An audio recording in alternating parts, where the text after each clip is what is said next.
Seorang tentara Israel blak-blakan membongkar keburukan dari pasukan pertahanan Israel atau IDF, di mana menurutnya IDF sengaja menembaki warganya sendiri saat serangan Hamas pada 7 Oktober. Bahkan IDF juga meminta pasukannya untuk memakai tank di wilayah permukiman Israel.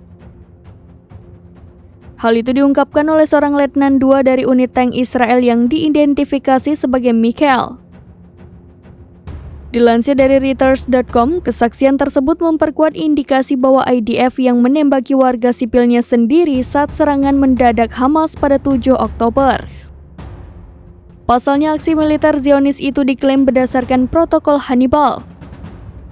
Ia menceritakan saat Hamas menyerang, para tentara diminta menembaki semua orang menggunakan tank, bahkan termasuk orang-orang yang belum teridentifikasi sebagai Hamas.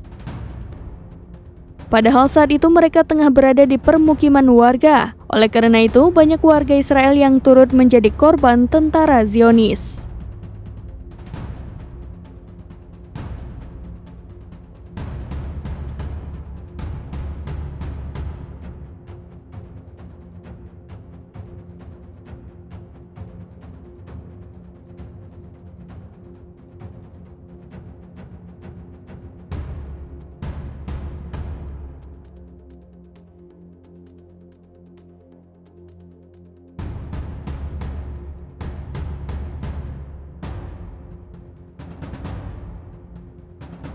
Download Tribun X sekarang, menghadirkan lokal menjadi Indonesia.